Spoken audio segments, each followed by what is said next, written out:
At this present moment, I'm going to talk and uncover a new theme, the theme of meditations. Immediately, the word meditations might have a negative impact on you because of multiple reasons that I may not be aware of, but at least from my perspective and my understanding and on my own experience, I did learn that meditations is a subject that has multiple views on it and that is very often misunderstood by the general public. But today I'm going to share a scheme of meditations. I'm going to explain what exactly they are, what makes up meditations, and how they can actually help you in ways that you may not even be aware of. Why you should keep and do meditations. Meditations that may not even be called meditations in your own vocabulary. So I'm going to begin by providing you the definition of the word meditation that I think is the most accurate that I could find, at least. And in that definition, meditations mean to become familiar with. To become familiar with something. And there are many paths with which you can become familiar, therefore pursue different meditations that I'm going to present in today's theme. I'm going to begin by talking about the human itself and how us as humans we work. I'm not gonna dive into like very detailed stuff, but just try to go through the most important topics, the most important points. As humans, we have two parts to ourselves. We have our mind and we have our body. Both of these are correlated and they work together. One cannot work without the other.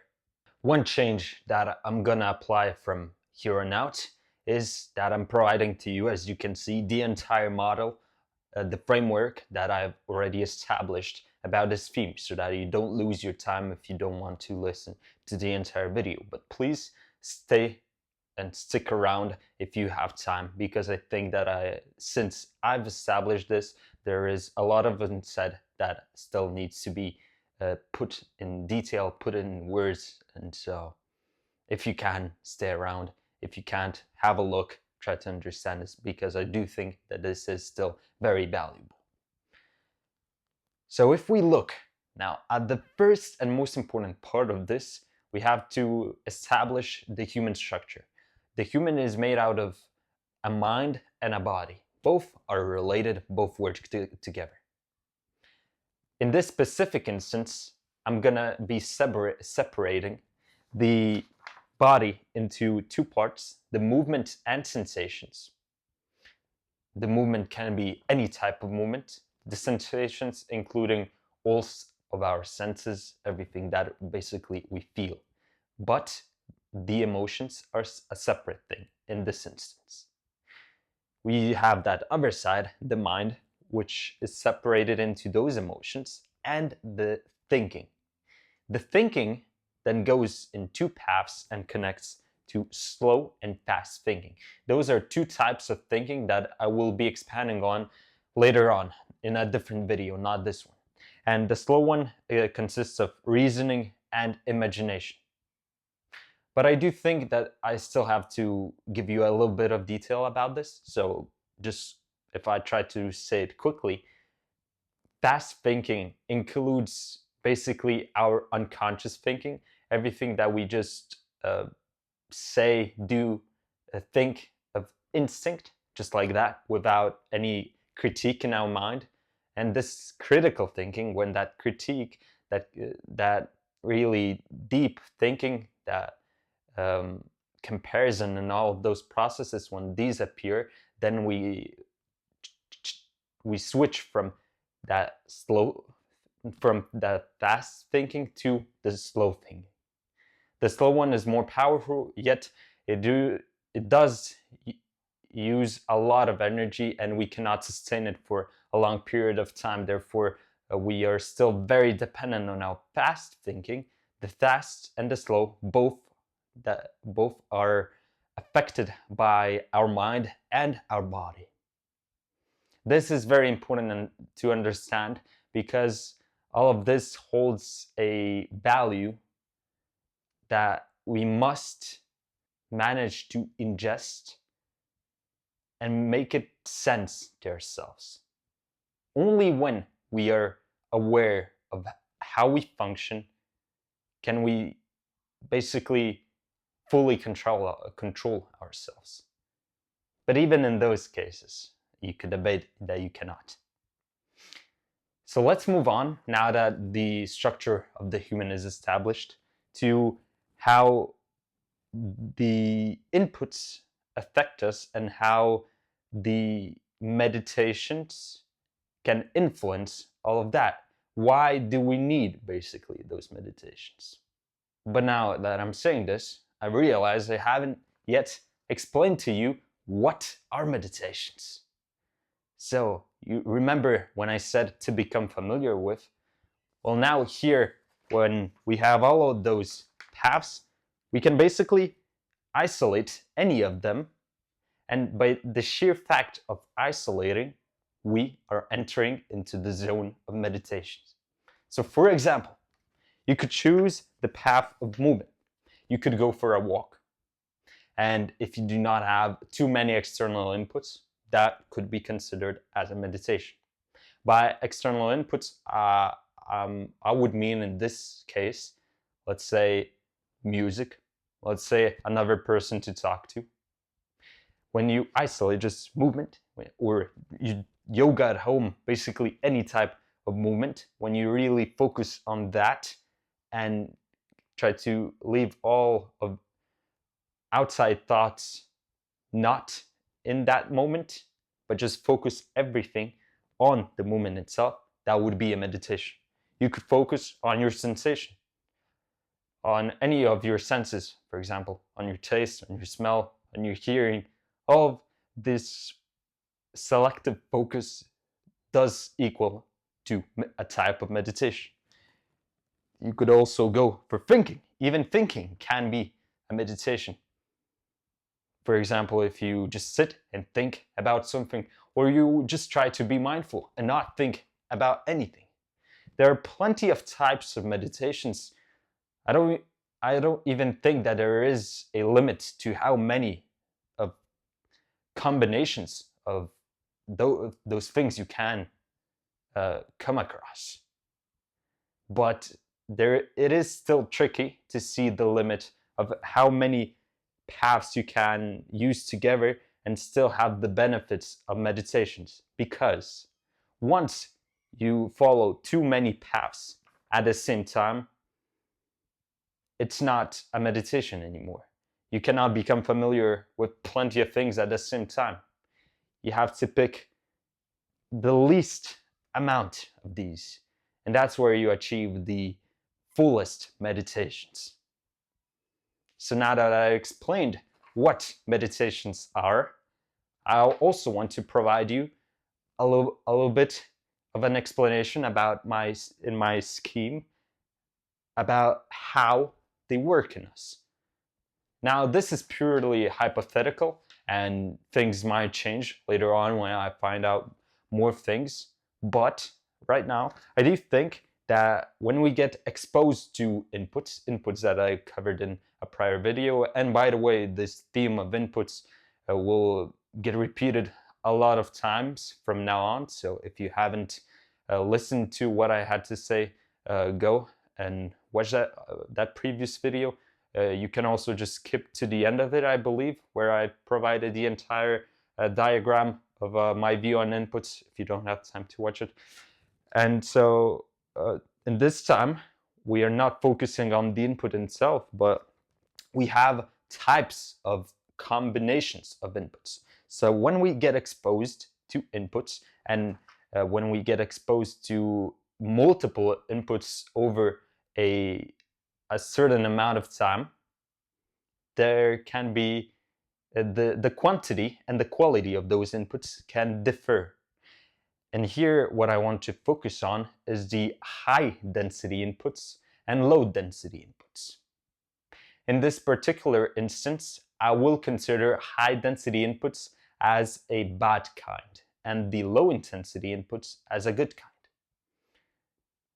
The low density rather something that is inputs that are more unique, that are chosen by us, and the high density ones, some of a lower quality that we don't specifically pick, that are we just get bombarded with, that we just get exposed to way with a too big of a quantity in a too small amount of time.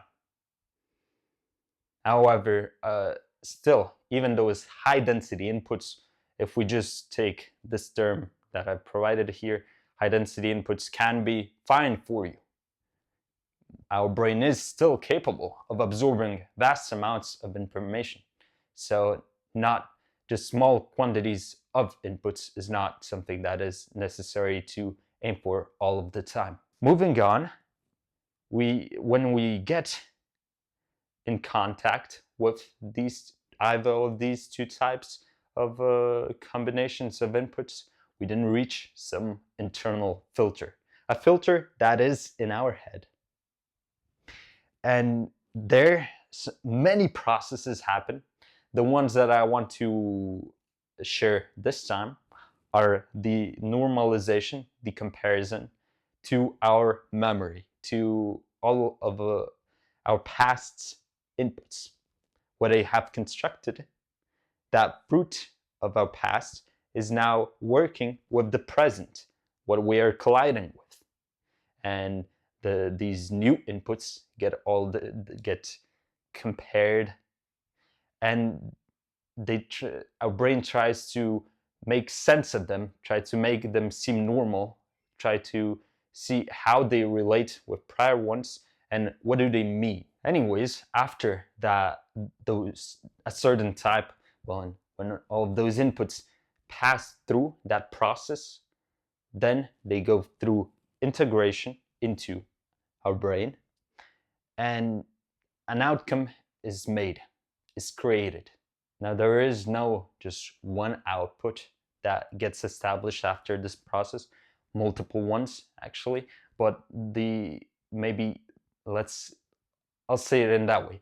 The sum of the ones that interest us then equals this new path, the path from output to either choice or control. These are two very, very important paths to understand. And they do not have an equal possibility for each.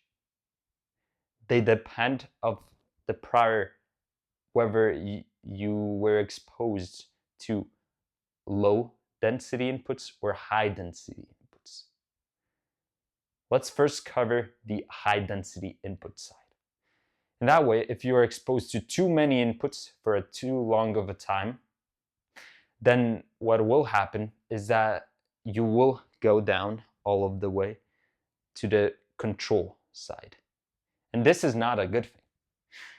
In this case, control means that you will be controlled by all of those inputs. You will lose control over yourself and become sort of a marionette to the outside world that maybe provides you, through all of those inputs, a certain vision for yourself. It then can, in a way, predict your actions, decisions, your thoughts. It can formulate your beliefs. It can control you, and you're not yourself anymore. While if you want to be free and to be fully authentic, fully uncover your potential, then through low density inputs, that's when everything in your brain is clear, and when you pick everything, that's when you go to the other path and you have a choice.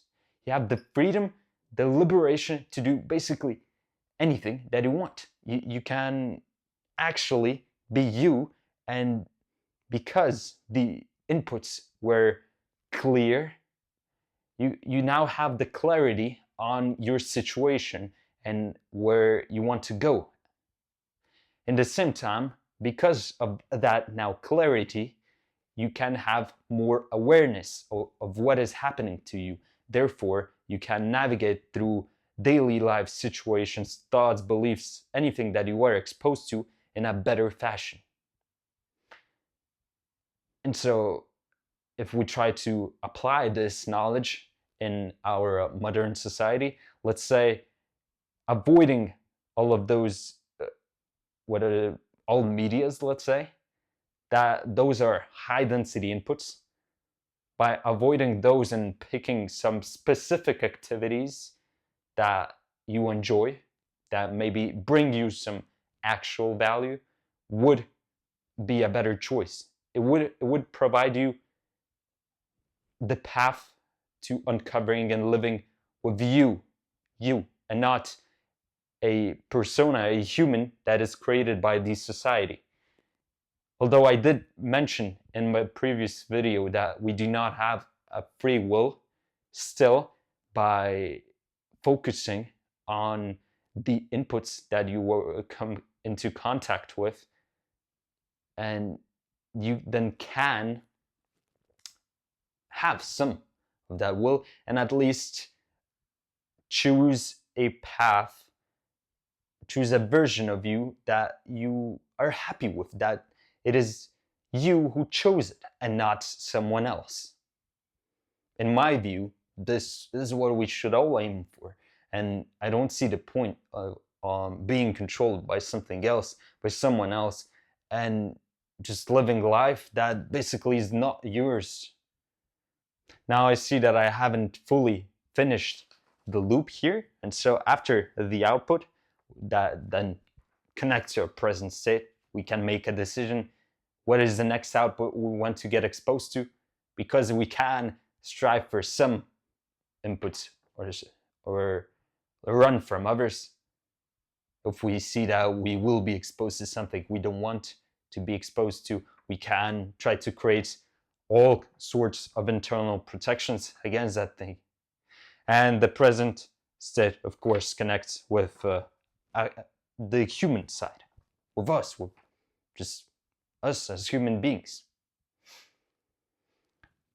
And now, here is where meditations, by focusing on them, we can actually go and pick the path of choice. Not the path of control, but the path of choice. Specifically, in there where we have high density inputs and low density inputs, by meditating, we can make a decrease in those high density inputs and try to choose unique low density inputs. And in that way, this filtering process will work very well. Well, something that I just realized I haven't mentioned is that with a very high density of inputs, of low quality inputs, all of this process, this filtering thing, begins to have some issues. It doesn't work well. If you look at, let's say, a filter from anything, if you leave next to something and it is actively filtering out something, it will get filled in with some unwanted trash that we will then need to get rid of, which we will need to wash in order to make that filter effective again. I think I've laid out all of the theory that you need to know. You can try to go in depth and find out even things that I haven't even mentioned yet, because this subject can be explored a lot. This entire path of clarity of life, of more awareness, all of that thing can be discussed, and I think it can also be expanded in a really important way. Now, lastly, I want maybe to try to give you some applications that you could use from all of this baggage of knowledge. Well, you won't be able to always control your environment, but one thing is for sure, that is that every day you could, maybe it doesn't look like you do have time right now, but you could easily make some for a specific isolation of a path, for a specific meditation that you enjoy. If possible, over the course of time, you can then include more meditations, add a variation, because mastering and becoming familiar with all of those paths will just help you become a better version of yourself, become more aware of yourself, become more capable, unlock some parts of yourself that are right now obscure.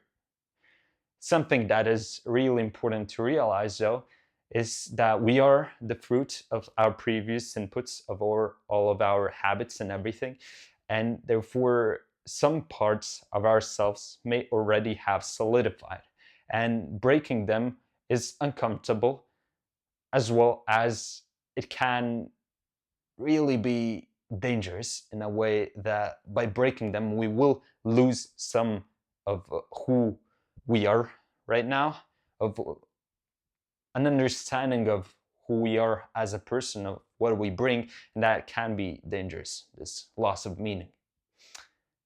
And so in that case, it is important to immediately try to fill it in with some kind of meditation. If I had to recommend anything, I'd recommend by starting with a type of meditation to do just for a few minutes, which you can place at any time during your day, where you simply should try to put your vision on some distant object, to try to look as far as you can.